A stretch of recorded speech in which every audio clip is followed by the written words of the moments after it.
بسم اللہ الرحمن الرحیم۔ پارہ نمبر 22 کا خلاصہ پیش خدمت ہے۔ پارہ نمبر 22 میں اللہ تعالیٰ نے جو مضامین ارشاد فرمائے ہیں ان میں سے ایک مضمون ہے جو 21ویں پارے سے چلا آ رہا ہے۔ اسلام کے اندر منہ بولے بیٹے کا تصور، اس کی حقیقت اور اس کی وجہ سے پھر شرعی مسائل پر کوئی فرق پڑنا یا نہ پڑنا۔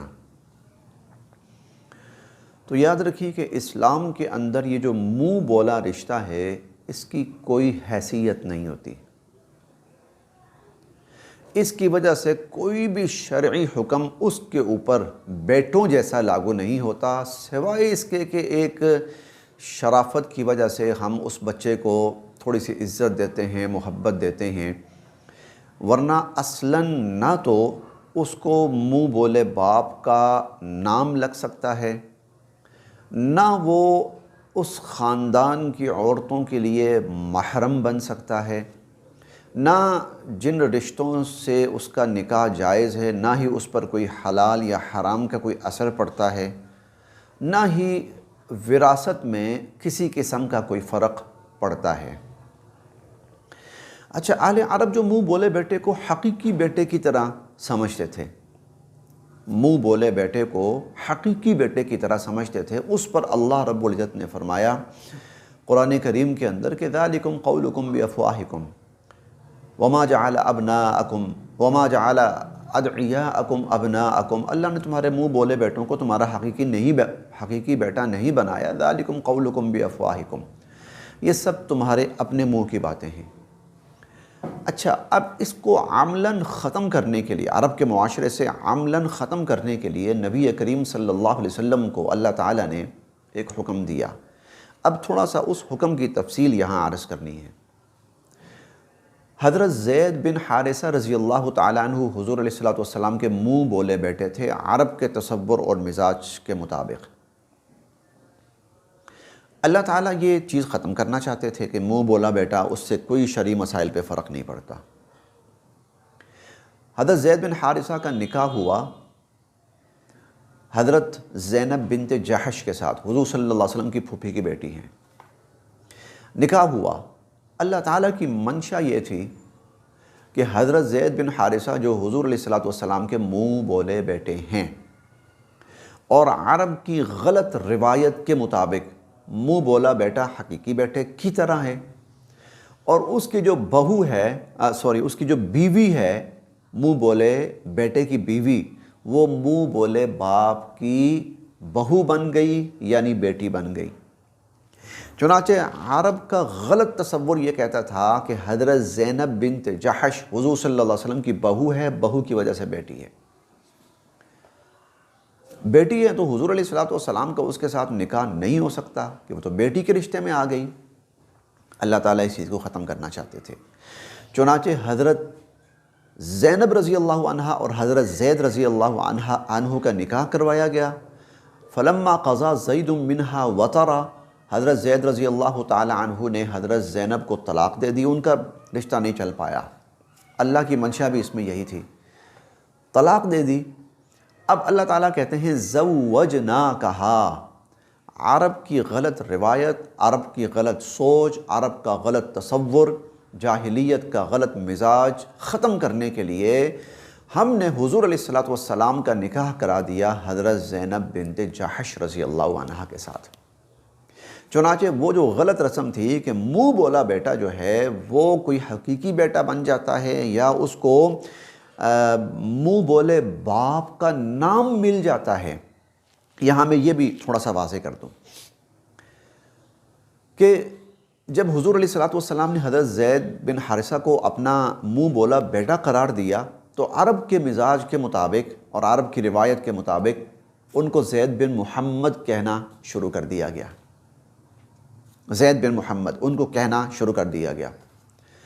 اللہ تعالیٰ نے باقاعدہ قرآن کی آیت نازل فرمائی کہ ادعوہم لآبائہم، ان کو ان کے اصل باپوں کے ناموں سے پکارو، ہوا اقسط عند اللہ، اللہ کے نزدیک منصفانہ بات یہ ہے۔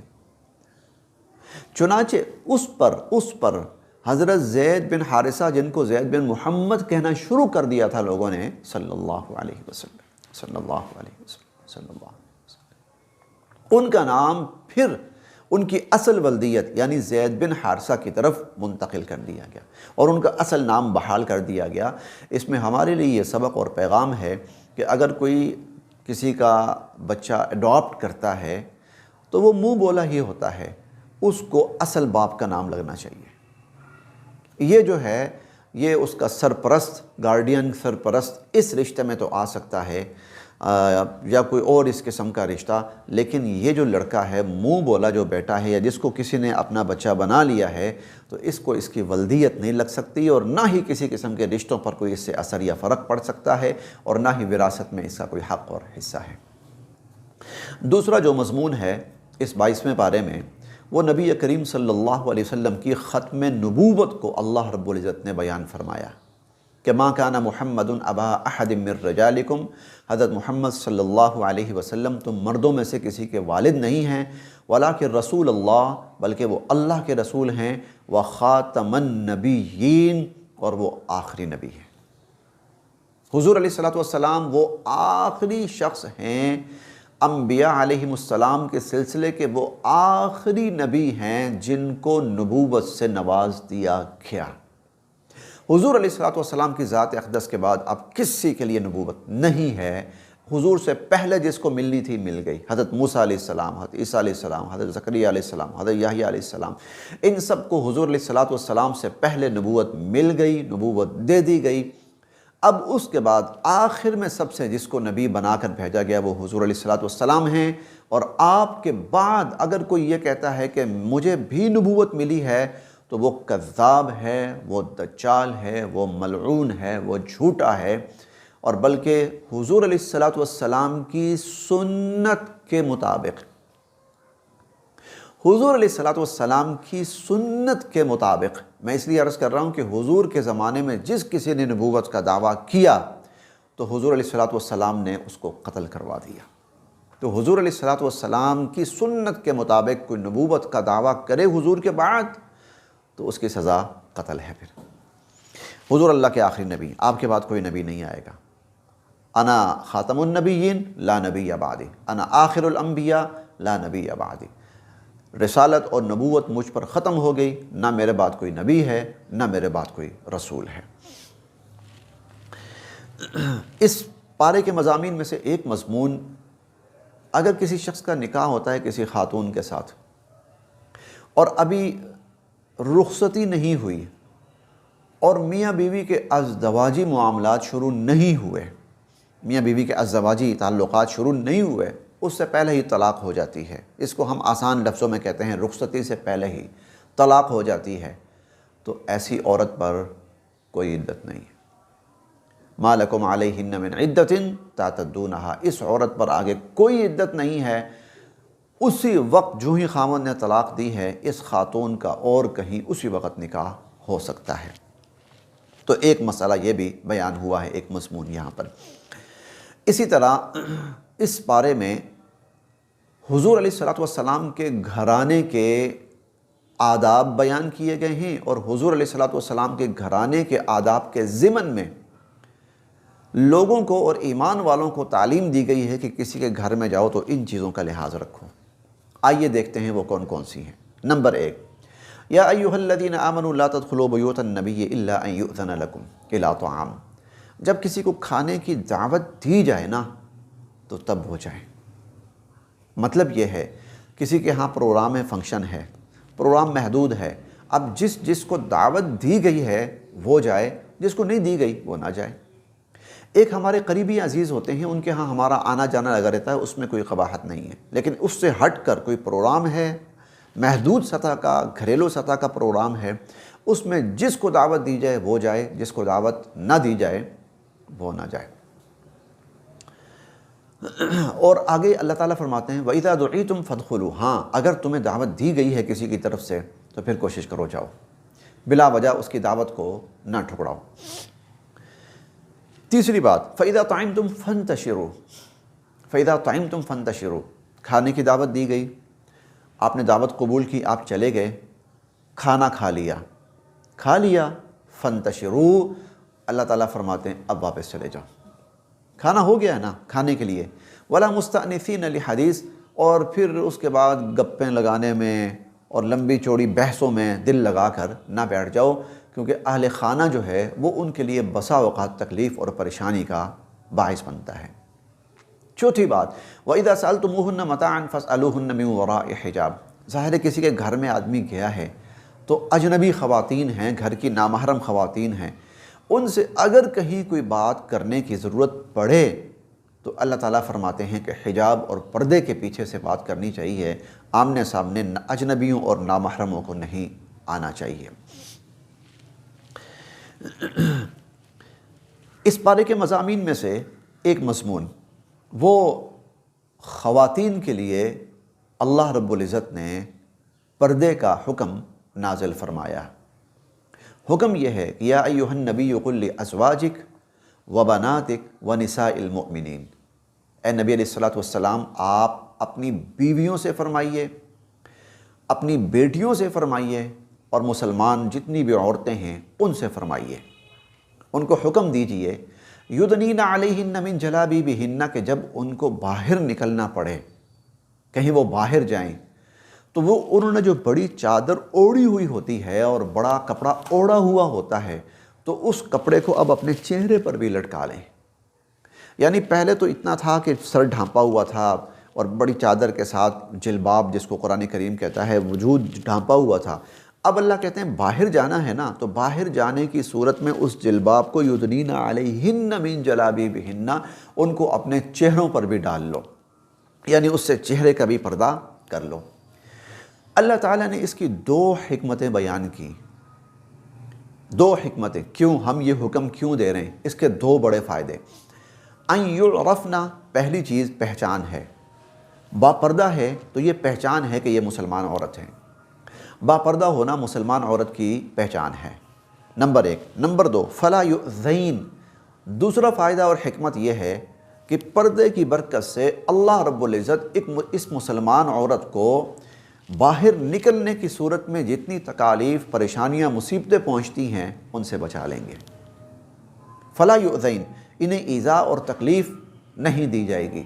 اور یہ بات تو مشاہدے میں ہے کہ جب کوئی خاتون واقعتاً صحیح معنوں میں باپردہ ہو کر نکلتی ہے تو جو مرد ہوتے ہیں ان کی نظروں کے اندر بھی احترام آ جاتا ہے، پھر ہر کوئی گھور گھور کر اور غلط نظروں سے اور بری نظروں سے نہیں دیکھتا اور ان کے لیے تکلیف یا پریشانی پیدا نہیں کرتا۔ تو اللہ رب العزت نے یہ بھی ایک فائدہ بیان فرمایا۔ اس پارے کے مضامین میں سے ایک مضمون وہ حضرت سلیمان علیہ السلام کی موت کا بڑا عجیب واقعہ ہے، ان کی وفات کا بڑا ہی عجیب واقعہ ہے۔ اللہ تعالیٰ نے حضرت سلیمان علیہ السلام کو یہ معجزہ عطا فرمایا تھا کہ انسان تو انسان، جنات بھی ان کے ماتحت تھے۔ وَمِنَ الْجِنِّ مَنْ يَغُوصُونَ لَهُ وَيَعْمَلُونَ عَمَلًا دُونَ ذَلِكَ وَكُنَّا لَهُمْ حَافِظِينَ اور يَعْمَلُونَ لَهُ مَا يَشَاءُ مِن مَحَارِيبَ وَتَمَاثِيلَ وَجِفَانٍ كَالْجَوَابِ وَقُدُورِ الرَّاسِيَاتِ۔ حضرت سلیمان علیہ السلام جنات سے بہت بڑے بڑے کام لیتے تھے اور بہت بڑے بڑے پروجیکٹ حضرت سلیمان علیہ السلام نے جنات سے پورے کروائے۔ چنانچہ مسجد اقصی بیت المقدس کی تعمیر کا کام شروع ہوا۔ حضرت سلیمان علیہ السلام جنات سے بیت المقدس کی تعمیر کروا رہے تھے۔ سلیمان علیہ السلام کا آخری وقت آ گیا، اللہ رب العزت کی طرف سے ان کی موت کا وقت طے تھا اور موت کا وقت آ گیا۔ اب اگر سلیمان علیہ السلام کی موت ظاہر ہو جاتی تو جنات کام چھوڑ دیتے وہیں پر، اور وہ جو بڑا پروجیکٹ تھا جو اللہ کی منشا تھی کہ پورا ہو، وہ درمیان میں رہ جاتا۔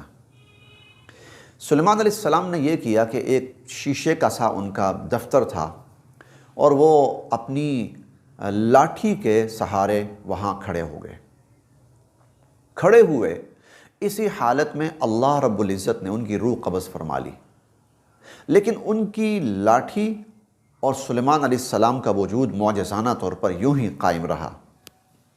جنات اپنے وقت مقررہ پہ آتے، دیکھتے سلیمان علیہ السلام موجود ہیں، کام شروع کر دیتے، پروجیکٹ چل رہا ہے، گویا سلیمان علیہ السلام نگرانی کر رہے ہیں، حالانکہ ان کی وفات ہو چکی ہے۔ جب وہ سارا پروجیکٹ پورا ہو گیا اور اللہ تعالیٰ کی جو منشا تھی پوری ہو گئی، سلیمان علیہ السلام کی جو لاٹھی تھی تو دیمک اس کو چاٹ چکا تھا، وہ لاٹھی گری تو سلیمان علیہ السلام ان کا وجود بھی گرا۔ جب ان کا وجود گرا تو پتہ چلا کہ ان کو تو فوت ہوئے پتہ نہیں کتنا عرصہ ہو چکا ہے۔ اب وہ آیت سنی جو اللہ تعالیٰ اس ضمن میں بیان اور ارشاد فرماتے ہیں، فرمایا فلما قضینا علیہ الموت، جب ہم نے حضرت سلیمان علیہ السلام پر موت طاری کر دی، ما دلہم علی موتہ، تو جنات کو کس چیز نے ان کی موت کے بارے میں آگاہ کیا، الا دابۃ الارض، زمین کا کیڑا دیمک، تأکل من سأتہ، جو ان کی لاٹھی کو کھا رہا تھا۔ فلما خر، اور جب سلیمان علیہ السلام کا وجود گرا، تبینت الجن، تو اس وقت جنوں کے سامنے یہ بات ظاہر ہوئی کہ لو کانوا یعلمون الغیب، اگر وہ غیب جانتے ہوتے، ما لبثوا فی العذاب المہین، تو اتنا عرصہ اس تکلیف دہ مصیبت میں نہ پڑے رہتے، کیونکہ ان کو کام کرنا پڑ رہا تھا یہ۔ تو اللہ تعالیٰ نے حضرت سلیمان علیہ السلام کی موت کا یہ منظر بیان فرمایا۔ انسانوں کو دو سبق اور دو پیغام اللہ تعالیٰ دے رہے ہیں۔ ایک تو یہ، اللہ کی ذات جب چاہے جو چاہے کرنے پر قادر ہے۔ کیسے اللہ تعالیٰ نے یہ کام پورا کروایا؟ اپنی حکمت اور منشا کے تحت۔ دوسری بات، غیب اللہ کے سوا کوئی نہیں جانتا۔ جنات جو تھے وہ بھی سامنے دیکھ رہے ہیں سلیمان علیہ السلام کو، نہیں پہچان پائے۔ یہ دو سبق، دو پیغام اللہ تعالیٰ یہاں پر انسانوں کو دے رہے ہیں۔ اس پارے کے مضامین میں سے سورہ سبا چل رہی ہے، سورہ سبا۔ تو یہ اصل میں سورہ سبا اس لیے اللہ نے اس کا نام سبا رکھا کہ قوم سبا کا ذکر ہوا ہے۔ یمن کے اندر یہ قوم تھی، اللہ تعالیٰ نے ان کو بہت نوازا تھا۔ یہ علاقہ زرعی علاقہ تھا اور اللہ تعالیٰ نے بہت ترقی دی تھی ان کو زراعت کے اندر۔